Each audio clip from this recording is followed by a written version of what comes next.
નમસ્કાર, આપ જોઈ રહ્યા છો સ્પાર્ક ટુડે ન્યૂઝ. એમએસ યુનિવર્સિટીના ડિપાર્ટમેન્ટ આર્કિયોલોજી અને ancient history, department of metallurgical and materials engineering અને આઈઆઈએમ બરોડા ચેપ્ટર દ્વારા આંતરરાષ્ટ્રીય સેમિનાર ઓન આર્કિયોમેટાલોજીનું આયોજન કરવામાં આવ્યું. વિજ્ઞાન અને વારસો સંશોધન પહેલ કાર્યક્રમ અંતર્ગત ભારત સરકારના વિજ્ઞાન અને પ્રૌદ્યોગિકી વિભાગના સહયોગથી આ આયોજન કરવામાં આવ્યું હતું. જે કાર્યક્રમમાં મહારાજા સયાજીરાવ યુનિવર્સિટી ઓફ બરોડાના કુલપતિ અને ટેકનોલોજી તેમજ એન્જિનિયરિંગ ફેકલ્ટીના ડીન પ્રોફેસર ધનેશ પટેલ મુખ્ય અતિથિ તરીકે ઉપસ્થિત રહ્યા અને ઉદ્બોધન આપ્યું.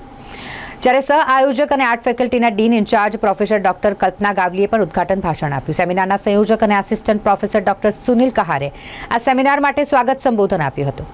ડિપાર્ટમેન્ટ આર્કિયોલોજી અને એન્શિયન્ટ હિસ્ટ્રી વિભાગના વડા પ્રોફેસર ડોક્ટર સુસ્મિતા સેન પ્રામાણિકે પ્રાચીન ભારતીય સંસ્કૃતિઓની ધાતુશાસ્ત્રીય વારસાને ઉજાગર કરવું વિષયક આ આંતરરાષ્ટ્રીય સેમિનારની સંકલ્પના રજૂ કરી. આ કાર્યક્રમમાં દેશ અને વિદેશની વિવિધ યુનિવર્સિટીઓ અને કોલેજોમાંથી 100થી વધુ વિદ્વાનો, ઉદ્યોગકારો અને સંશોધકો હાજર રહ્યા હતા. આજરોજ ફેકલ્ટી ઓફ આર્ટ્સ ખાતે faculty of arts, department of archaeology and ancient history અને department of metallurgical and material science engineering, faculty of technology and એન્જિનિયરિંગના ઉપક્રમે આર્કિયોમેટલર્જી નામના સેમિનારનું આયોજન કરવામાં આવેલું. આ સેમિનાર પાછળનો મુખ્ય ઉદ્દેશ કે મેટલર્જિકલ આસ્પેક્ટ્સ ઓફ હેરિટેજ, એટલે કે ધાતુ અને હેરિટેજને કેવી રીતે સંકળાય એના ઉપરનો મેઇન હેતુ છે. એના ઉપરના ટોટલ 4 લેક્ચર રાખ્યા છે. એમાં ઓસીજી છે, પ્રોફેસર ઓસી, પ્રોફેસર પ્રભાકર, તદુપરાંત professor Randy Lon from university of Wisconsin Madison, united સ્ટેટ્સથી પણ આવ્યા છે. અને આ ઘણો રસપ્રદ વિષય એટલા માટે છે કે મેટલર્જિકલ સાયન્સ અને આર્કિયોલોજી બંને વચ્ચેનું કોમ્બિનેશન જે નેશનલ એજ્યુકેશન પ્રમાણે ચાલી રહ્યું છે એમનું એમણે સરસ રીતે આયોજન કર્યું છે. અને એના માટે મેટલર્જીના છોકરા અમારા જે છે એના માટે એક નવો વિષય મળ્યો અને જે રિયલ લાઈફ સિસ્ટમ માટે ઘણો ઉપયોગી છે. અને આ લોકોને પણ ફાયદો છે કે એન્જિનિયરિંગ અને આર્ટ્સને જોડતો વિષય એનો મેઇન ઉદ્દેશ છે. અને ઘણો સરસ રસપ્રદ સેમિનાર છે. અને at the end of day definitely students એમને ગમશે અને સારું લાગશે. Thank you. આજનો જે સેમિનાર છે ઇન્ટરનેશનલ સેમિનાર ઓન આર્કિયોમેટલર્જી, જે department of archaeology, department of metallurgy, the Indian institute metal Baroda chapter અને મુખ્ય જે મેડમે વાત કરી પ્રમાણે ડીએસટીનું શ્રી પ્રોગ્રામ અંડર આ આયોજન કરવામાં આવ્યું છે. કાર્યક્રમમાં મુખ્ય અતિથિ તરીકે અને પેટર્ન તરીકે અમારા યુનિવર્સિટીના આદરણીય doctor professor Dhanesh Patel sir, જે ઇન્ચાર્જ ઓનરેબલ વાઇસ ચાન્સેલર છે, એ ઉપસ્થિત રહ્યા અને બધાને માર્ગદર્શન આપ્યું. અને ખાસ કરીને જે નેશનલ એજ્યુકેશન પોલિસી છે એના વિશે ઇન્ટરડિસિપ્લિન અને મલ્ટીડિસિપ્લિન કેવી રીતના વાત થાય એના વિશે સાહેબે બહુ સરસ બધાને માર્ગદર્શન આપ્યું. સાથે ફેકલ્ટી ઓફ આર્ટ્સના ડીન ગવલી મેડમ, અમારા પ્રિન્સિપલ ઇન્વેસ્ટિગેશન અને આર્કિયોલોજી ડિપાર્ટમેન્ટના હેડ સુસ્મિતા મેડમ, હું પોતે ડૉક્ટર સુનિલ કરા ફ્રોમ મેટલર્જી ડિપાર્ટમેન્ટ. અને આજનું જે કાર્યક્રમ છે એ લગભગ 100થી વધારે અલગ અલગ યુનિવર્સિટી, કોલેજીસ, ઇન્ડસ્ટ્રીઝમાંથી લોકોએ પાર્ટિસિપેટ કર્યું છે.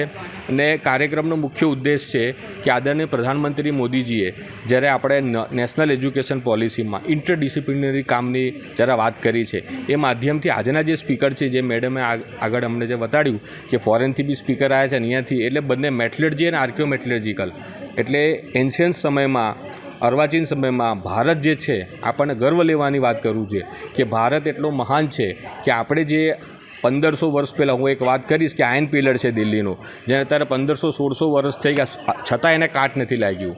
એટલે આપણે કેવી ટેકનોલોજી હશે, આપણે કેવું સ્ટીલ બનાવ્યું હશે, આજના સામાન્ય સ્ટીલને કાટ લાગી જાય છે, પણ 1600 વર્ષથી 1500-1600 વર્ષથી એને કાટ નથી લાગ્યું. આવા ઘણા બધા મેટલર્જિકલ, એન્શિયન્સ મેટલર્જી પર કામ કરેલું અને આર્કિયો અને મેટલર્જિકલ ઇન્વેસ્ટિગેશનમાં ઘણા બધા રિસર્ચ છે, એનું આજે ડિટેલ એનાલિસિસ કરવામાં આવશે. Doctor Sunil Kahar, convener of this event and co-investigator of DST project. मेरा जो प्रोजेक्ट है मैं मेटलर्जी डिपार्टमेंट के साथ इंजीनियरिंग के साथ आर्कियोलॉजी के साथ हमने ये government of India department of science and technology उसमें एक प्रोग्राम आता है साइंस एंड हेरिटेज का, उसमें हमने अप्लाई किया था 2022 तक आ गया था, बट पैसा हमारा जो आया 2024 में आया और हमने उसको अभी चालू कर दिया है, एकदम फुल रीते हमने चालू किया। ये जो है हम लोग जो एंशियंट कॉइन्स है, आज का तो मेटलर्जी के ऊपर है, बट जो हमारा प्रोजेक्ट है वो कॉइन्स के ऊपर है। जो हमको कॉइन्स हमको खोदखाद से हमको एक्सकवेटेड साइट से मिलता है, वो हमारे पास काफ़ी पड़े हुए हैं, वो ऐसे ही पड़े हुए हैं। तो हम लोग ने सोचा कि इसका भी हम लोग इंजीनियरिंग का हेल्प लेके डिपार्टमेंट सुनील सर को लेके तो हम लोग एक प्रोजेक्ट में उसको तफदील दिया और हम लोग उसके ऊपर काम कर रहे हैं। आज का जो है वो जो हमारा जो एंशियंट टाइम पे जो मेटलर्जी का जो मेटल्स का इन लोग यूज़ करते थे, पहले जो हड़प्पन सभ्यता में वो कॉपर यूज़ करते थे, कॉपर के साथ टिन को भी मिलाते थे, टिन को मिला के उन लोग ब्रॉन्ज जो हम लोग लाल कलर का जो हम लोगों को मिलता है ना, वो उनका उपयोग करते थे, वो बर्तन के हिसाब से उपयोग करते थे, फिर खेतीबाड़ी के हिसाब में यूज़ करते थे। उसके बाद उन लोग सोना और चांदी था, बट सोना एकदम प्योर इसमें मिलता था, एकदम नरम वाला जो हम लोगों को एक्सकवेशन से मिला है वो नरम वाला मिला है, तो वो भी मिलता है। और उसके साथ साथ जो लेटर पीरियड में आता है, हिस्टोरिक पीरियड में जब राजा महाराजाओं के टाइम आ जाता है, तब उन लोग लोहे का यूज़ बहुत ज़्यादा करते हैं, क्योंकि वो ज़्यादा शार्प होता है, बहुत ज़्यादा उससे हम लोग जल्दी सब खेती बाड़ी कर सकते हैं जल्दी। उन लोग फिर जो सभ्यता जो उभरी वो अर्ली हिस्टोरिक पीरियड में, मतलब 300 BC, मतलब ईस्वी के पहले पूर्व। तब से ये बहुत ही ज़्यादा ये उभरा। तो उसके बारे में आज हमारे पास बहुत सारे स्पीकर्स हैं। जो एक जन इन लोग आए हैं, उनको हमने इनवाइट किया था, रैंडल लॉ जो पेंसिल्वेनिया से आए हैं, यूनिवर्सिटी ऑफ पेंसिल्वेनिया USA से आए हैं। प्रभाकर जी जो हैं वो IIT गांधीनगर से हैं, और ओइशी राज जो है वो मोहाली से हैं, और हमारे खुद के स्पीकर्स हैं, जैसे सर हैं, मैं हूँ, और मेरे साथ मेरे स्टूडेंट्स हैं। उन लोग हम लोग इसके ऊपर बात करने। एक मैडम जो हैं वो बेंगलोर से हैं, जिनका वो नहीं आ पाई, तो वो ऑनलाइन अभी उनका चालू करेंगे हम उनका। और कुछ पूछना?